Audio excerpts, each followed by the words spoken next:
My name is Neil Ray.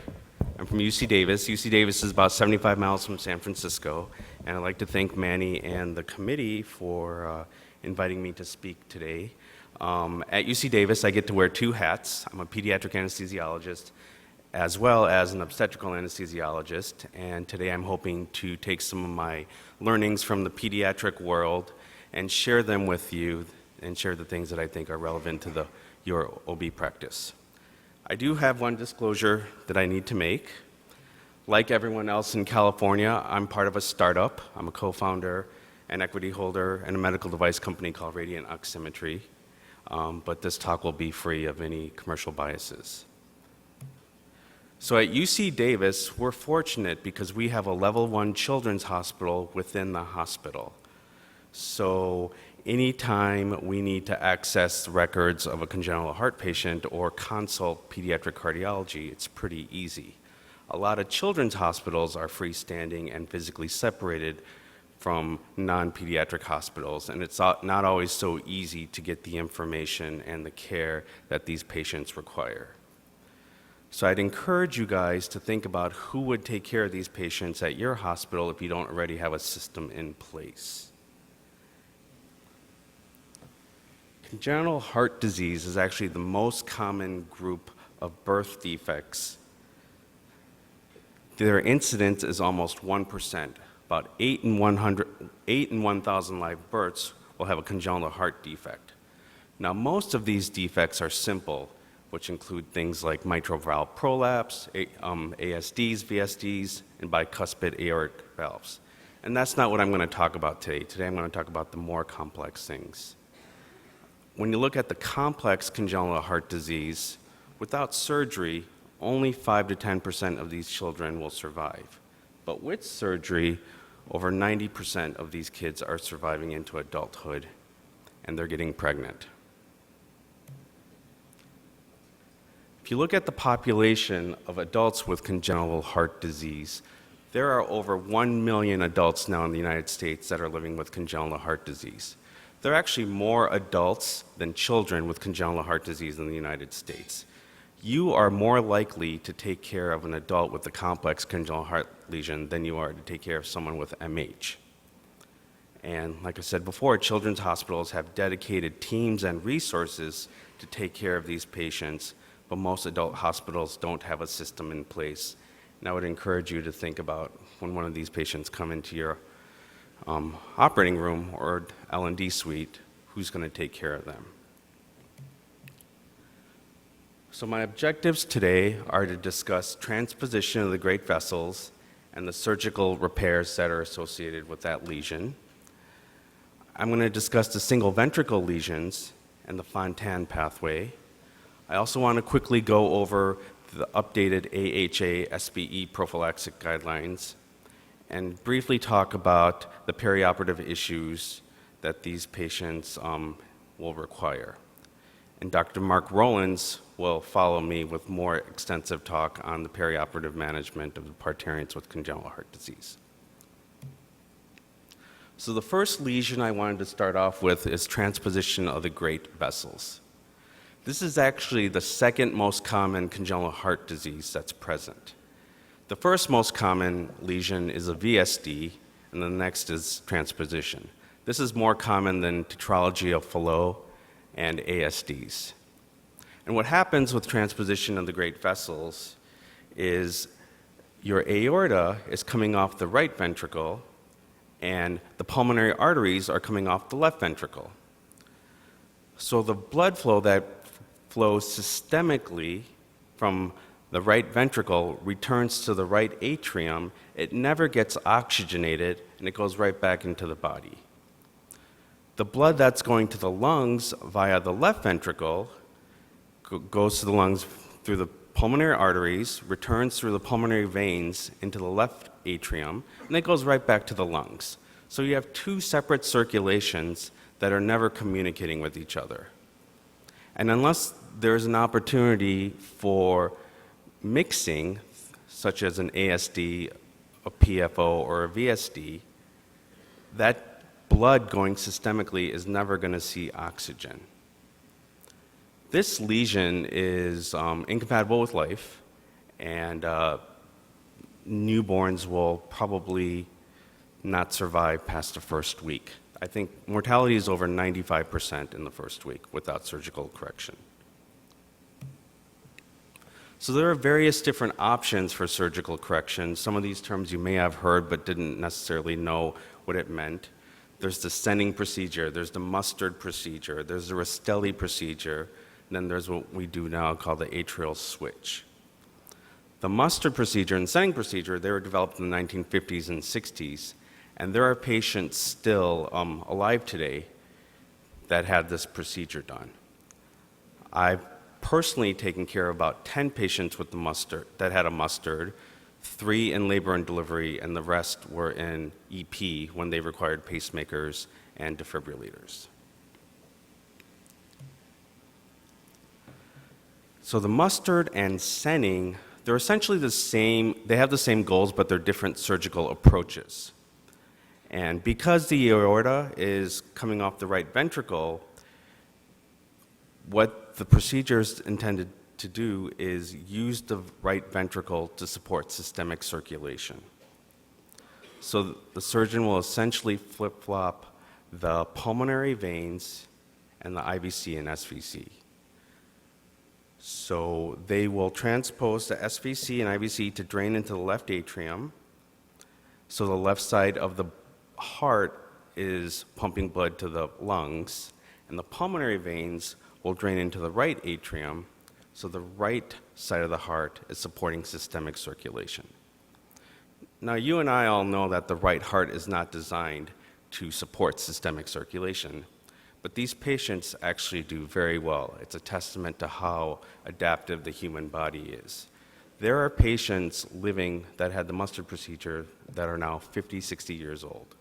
And like I've said, these patients have actually tolerated labor and delivery as well.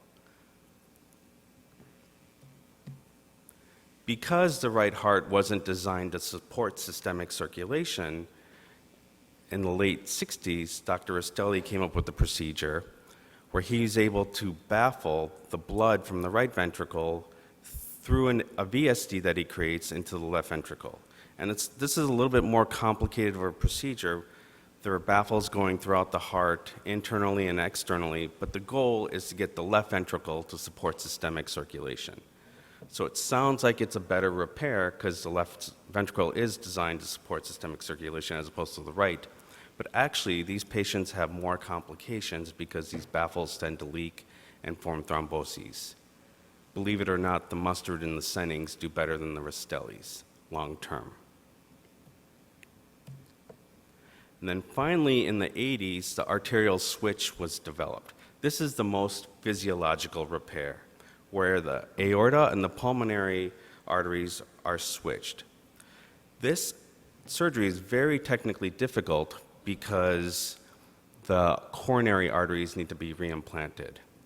Now, the neonatal heart is the size of a golf ball. You can imagine how small the coronary arteries are. They're like pieces of thread.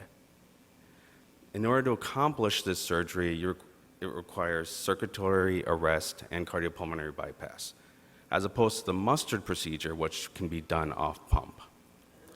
But this is the most physiological repair, and these patients will have the best quality of life for kids with transposition in the great vessels. When you look at the complications that these patients are expected to have, because the heart is so small, even the tiniest incision in the atrial or ventricle is going to knock out the conduction system. So these patients as adults have atrial and ventricular arrhythmias, and they're going to end up in the cath lab, or EP. And then the mustards will eventually develop right heart failure from the right heart needing to support systemic circulation. In terms of the Rastelli, they have a residual VSD where the conduits flow through, so there is risk for air embolism, and these conduits tend to obstruct and form thrombosis. And because there was a large ventricular incision made to facilitate the repair, they're prone to ventricular arrhythmias. In terms of the arterial switch position, these kids are prone to premature coronary artery disease and aortic and pulmonary valve stenosis. All these slides will be on the syllabus, so I know I'm going through them fast, but they'll be available for everyone to see down the road. The next lesion I want to talk about is hypoplastic left heart syndrome. In this syndrome, the left atrium, the left ventricle, and the ascending aorta all fail to develop. The incidence of this condition is about 2 in 10,000. As you can see here, there's no left ventricle, no left atrium, and no ascending aorta. So the only way the body is able to get blood flow is through the PDA, coming from the right ventricle and the pulmonary arteries. And this is a situation where systemic circulation and pulmonary circulation are coming from the same source. So they're both competing for the blood flow. And you can imagine, too much blood going to the lungs means less blood going to systemic circulation. Too much blood going systemically means not enough blood going to the pulmonary circulation. Furthermore, to complicate things, coronary blood flow is limited to diastolic runoff from the PDA. So if too much blood flow is going to the lungs, these kids are at risk for cardiac arrest.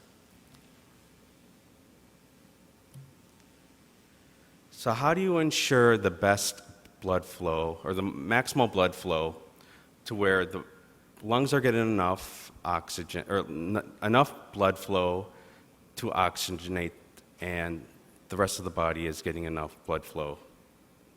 Well, that requires a QPQS of 1, which correlates to an O2 saturation of 75%. When was the last time you guys did an anesthetic with the goal of maintaining a sat of 75%? Any hands? So clearly these kids are very sick, and if you're ever in the situation in labor and delivery where you need to intubate these kids, this is one time where using oxygen, supplemental oxygen, can be very dangerous. So the initial medical management of these newborns at birth requires IV prostaglandin to keep the PDA open. If the PDA closes, there's no potential way for blood flow to go systemically. And sometimes kids that have small PDAs with hypoplastic left heart will actually get a stent placed in the PDA to keep it open. We'll use hypoxic gas mixtures with FiO2s of 16 to 21% to get that O2 saturation near 75% and a QPQS close to 1.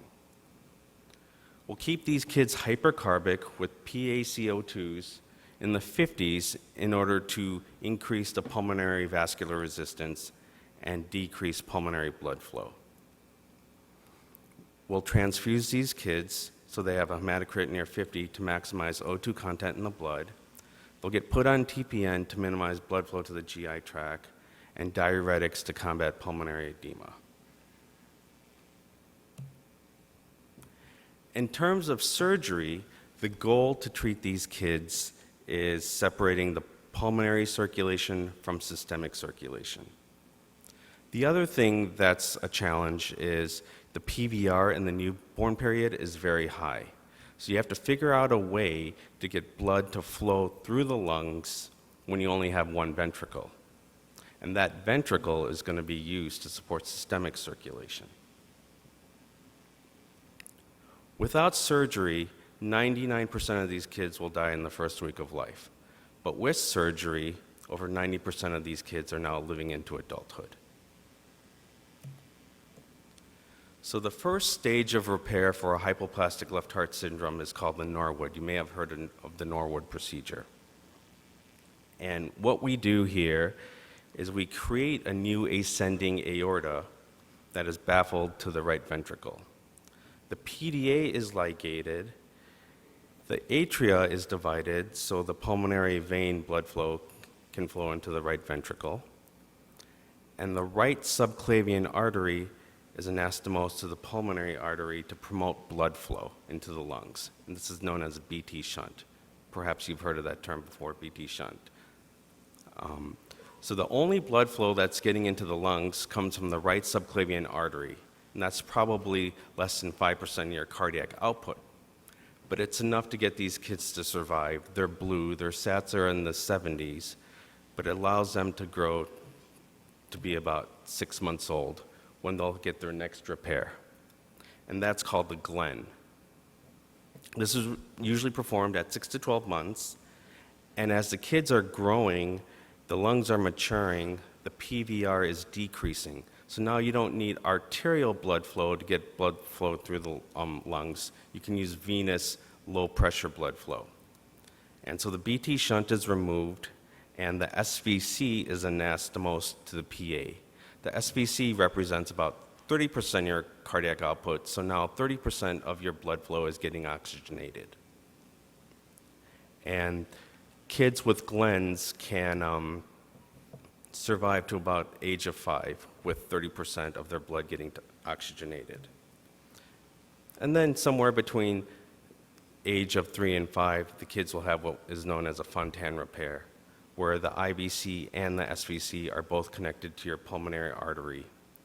And they'll create a little pop-off valve in case the kids develop a cold, they have an asthma attack, the PVR goes up, in order to prevent cardiovascular collapse. Hypoplastic left heart syndrome isn't the only reason to do a Fontan, and sometimes the term Fontan is interchangeable with single ventricle pathway. Other lesions such as tricuspid atresia, pulmonary atresia, severe tetralogy of Fallot will all go this route. If you look at the 10 and 20-year survival of these kids, it's actually pretty good. It's 85% for 10 years, and 20-year survival is at 80%. And I personally have taken care of one patient with the Fontan in labor and delivery. Some of the considerations for patients that have had Fontans are that these patients have extreme perioperative anxiety. They've spent years in the hospital. They were intubated and in the PICU for months at a time. IV access, arterial line access, central vein access can be impossible sometimes. These kids have been stuck so much that they always request inhalational inductions to go off to sleep. They're at risk for venous air embolisms. They tend to have antibodies from all the blood products that they've received throughout their hospitalizations. These kids tend to be on anticoagulation to prevent thromboses of the baffles and conduits. These kids also tend to have pacemakers and defibrillators. They have opioid tolerance and allodynia, and they require SBE prophylaxis. I wanted to talk a little bit about the updated guidelines for SBE prophylaxis. They were updated in 2014, they're updated in 2007 and then again in 2014, to where patients with a history of endocarditis, unrepaired cyanotic congenital heart disease, or anyone with repaired congenital heart disease that has a shunt conduit or prosthetic material needs SBE prophylaxis. And SBE prophylaxis is very different than what we normally do in the OR for SCIP. SCIP recommends that antibiotics be started 60 minutes before incision. With SBE prophylaxis, the antibiotics need to be completed 30 to 60 minutes before incision. So if you need to give vancomycin or gentamicin, those infusions need to be given in over an hour, and those infusions need to be completed before incision can take place. So it takes a little bit more planning for SBE prophylaxis to be done properly if your patient requires them. Remember, a lot of these patients also won't let you put an IV in them. So you may have to put them asleep, put that IV in, then start your vancomycin and wait for it to complete before you can start incision. So some final thoughts. The care for these adults with congenital heart disease is complex and evolving. there is a shortage of anesthesiologists and cardiologists to care for these patients. The Parturient with congenital heart disease has additional considerations, which Dr. Mark Rollins will be talking about next. Thank you.